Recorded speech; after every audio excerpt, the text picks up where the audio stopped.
Have you ever seen Nekhret used in the spider's den? Well, today you will.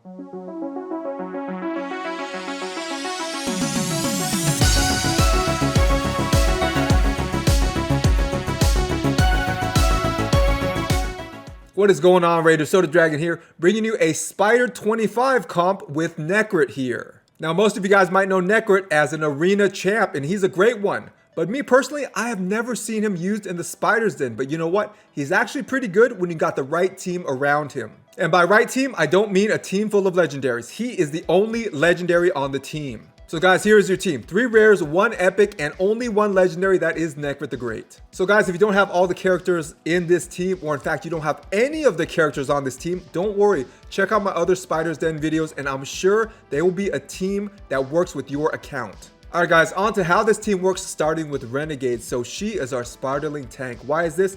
Because she is only rank 3. That's how she starts. She's a rare. She can be level 1. It doesn't matter her level, and she's unascended. Plus, she only has 1 piece of gear. So what does all this mean? The Spiderlings will be irresistibly attracted to attack her because she's the weakest on the team. Plus, she reduces the cooldowns of all ally skills by 2 turns, and we only need her to do this once. So she does not have to be booked either, and she helps everybody else use their cooldown skills much faster. So the next question comes, how do we keep alive our almost naked Renegade? Because in 1 hit from a Spiderling, she's pretty much dead. So this is where Nekhret the Great comes in. So Nekhret has this really cool passive here where just at the beginning of the round, before anyone takes their turns, he's going to put an ally protection, a block debuffs buff, and a strengthen buff on the ally with the lowest max HP. So in our setup, it is going to be Renegade. Plus, when Renegade gets hit with that ally protection on her, Nekhret is going to place a shield on her. So with Nekhret on the team, does this mean that Renegade is pretty much invincible?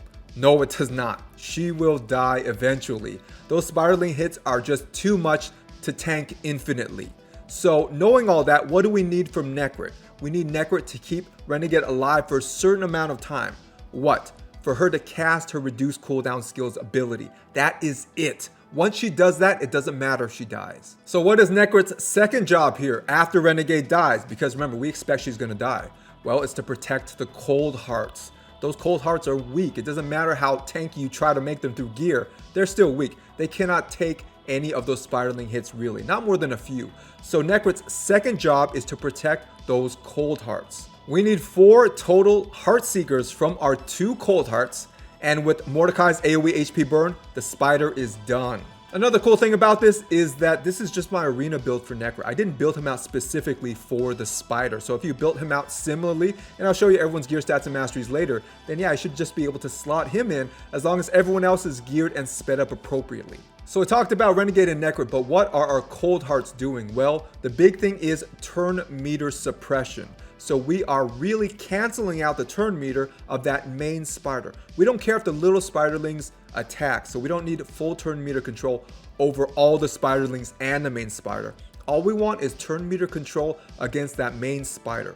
We do not want that main spider with this particular team to even take 1 turn. So like I mentioned, we're looking at getting 4 heart seekers out of our 2 cold hearts before any of them die. So with the speeds I'm going to show you, getting those 4 heart seekers off with Renegade's cooldown reduction should mean that that main spider does not even take a turn before the HP burns catch up with him and kill him. So lastly guys, we have Mordecai in the team for his AoE HP burns. Now he can be replaced by anybody with AoE HP burns. Alright guys, that is your team. So this run should take a little bit over a minute. Pretty good considering we don't have anybody on the team that can explode HP burns. I did pull a Sissia last weekend, so you'll probably see her in an upcoming video. Next up guys are the skill instructions, and this is actually really important for this particular team. So the placement of these characters in this particular configuration is actually important as the skill instructions themselves. So onto the skill instructions guys. So firstly for Renegade, you can keep her default, but if you want to, you can turn Sacrificial Ritual to number 1 if you don't trust the AI.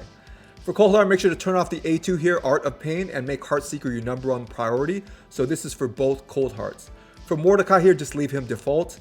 And for Nekhret the Great, turn off Legion of the Damned. This just wastes time in your run. It's just going to add seconds to your run. And make sure Disturbing Infusion here is number 1. This is really the only reason we're bringing him into this team, for his A3 Disturbing Infusion. Alright guys, the way Nekhret's ally protection works is the first time he places it, that is at the beginning of the round through his passive, is going to be the champ with the lowest max HP. So technically, their position does not matter. They could be the leader right here, or they can be right next to Nekhret in the 4 spot. It doesn't matter. But after that, position matters. So after that first disturbing infusion that he does right at the beginning of the round, every time he casts it after that, it's going to be based on order. Leader first, then 2, then 3, then 4. So first up, guys, we are going to put Renegade in that lead spot. Now, remember, I said with Renegade, she doesn't have to be in the lead spot. She can be anywhere, and Nekhret will cast his ally protection on her first because she has the lowest max HP. But just for ease of understanding what's going on, I'm just going to put her in the first spot because she is going to get that first disturbing infusion from Nekhret. So who do we put in that number 2 spot to get that ally protection and shield after our Renegade? Well, it's going to be a person that those spiderlings attack after Renegade dies. So you need to figure that out. It's probably going to be your weakest character, probably your weakest cold heart. So I already know who mine is. It is this one. She is going to get attacked because she's the weakest right after our Renegade dies. So that's why she is in position number 2, and she's going to get that ally protection right after Renegade. And the 3rd spot goes to our other cold heart. She needs to be protected as well. We need a combined 4 heart seekers from our 2 cold hearts. So both of them need to be protected. And last up, guys, goes to our Mordecai because he rarely gets hit at all. So no, he really doesn't need that disturbing infusion. All right, guys, so that is the order. I hope I explained it well. But yes, you're going to need to order your champs in the right way for this particular run with Nekhret. So besides the skill instructions, guys, this is a full auto run. Now, the consistency of these runs depends on the cold hearts. If they're A3s, that is those heart seekers, fail to do damage, that is crit, or they fail to decrease turn meter, then yes, this run will fail. So the run is really dependent on the cold hearts. But if they do their job, then everything should be fine. And I don't remember if I mentioned this, but people die in this run. It's okay. Renegade will die for sure. She'll probably kill herself with her sacrificial ritual. But other people will die as well. That's fine. That's normal for this run.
Alright guys, on to everyone's gear stats and mastery, starting with our Renegade. So she is rank 3 here, no need to rank her up anymore, no need to ascend her, no need to book her, and she could be level 1, that's fine. The only reason she's level 30 is because I've used her so much in the Spider's Den, but a level 1 is completely fine. So why does our Renegade have one piece of gear on her? Well, it's to make her live long enough that she's able to cast her sacrificial ritual and reduce everyone's cooldowns of their skills. That's it. Once she does that, she can die off, that's fine. But without at least one piece of gear, or maybe a few depending on your account, she's not going to live long enough, even with Nekhret's really great ally protection, strengthen, and block debuffs buff. So what am I looking at getting out of that one piece of gear that I geared her with? Well, it's not speed. Notice she's running at her base speed, 95. We actually do not want any speed substats on the gear that we're going to put on her. All we want really is HP percentage substats. That is the main thing we're looking for. And how much? It depends. Just enough to keep her alive that she can cast sacrificial ritual. That's all I can say about it really. There is no specific number I can give you. That's because you might be using her at 3-star level 1 or 3-star level 30 like I am. There's a big difference. So you're going to need to watch the run and see when she dies and give her just enough gear and just enough HP to survive. Once again, no speed substats at all. Leave her running at her base speed. So here are her total stats. Remember, all I really care about is her max HP. So I have her max HP at about 14,000 to 15,000 right now. And that seems to work pretty well for my team and my build.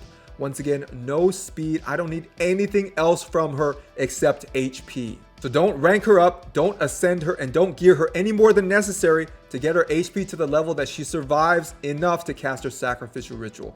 If you gear her up too much, or if you rank her up too much, or if you ascend her, then she may not be the target of those spiderlings, because all of a sudden they're looking at other targets like your cold hearts. So as I mentioned, no books needed on her and no masteries needed on her as well. She's as close to naked as you can get. Alright guys, onto my Nekhret. So how have I geared him? In a pretty standard arena build. So I have him in a shield set and an immortal set. Onto his total stats. So I have his HP at 86,000. I have the attack at 1600, defense 3900, speed 236, crit rate 21%, crit damage 99%, resist 382, and accuracy 195. So the two most important stats here for the spider at least are max HP, because that determines how big that shield is that he puts on everybody else, not only from the shield set, but from his passive Sleeping Aegis.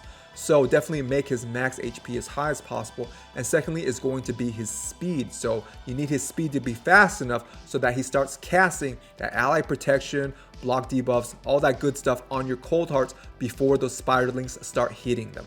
I'd say the rest of the stats, at least for the spider run, don't matter too much. So next up guys, does Nekhret have to be booked out for this spider run? Guys, he takes 6 books, period, for a legendary. Just book him out. If you're really starving on books, then at least make sure this A3 gets booked out. Look, you might get lucky, only 1 book. Onto his masteries. So here what you're seeing are my arena masteries for Nekhret. For Spider 25, you really don't need any masteries, though a few would help. So firstly, here is Evil Eye. So the first time he uses his A1, you're going to get a turn meter reduction on the enemy. So kind of nice since we're trying to turn meter reduce that main spider a lot. And here, Lasting Gifts. So we are potentially extending the duration of his buffs by 1 turn, but that's pretty much it. Next up guys, we got Mordecai. So how have I geared him? I have him in a speed set and a regeneration set. Onto his total stats. So I have his HP at 40,000, I have the attack at 2,300, defense at 2,200, speed 203, crit rate 41%, crit damage 108%, resist 274, and accuracy 166. As far as books, you can experiment, but I would recommend trying to book out this A3. Onto his masteries. So down the offense tree here, we do have War Master, so we're getting bonus damage based off enemy max HP. And down the support tree here, we do have Lasting Gifts, so his increased attack buff, we're potentially extending it by 1 more turn. And we do have Master Hexer here, so those HP burns, we're potentially extending them by 1 turn as well.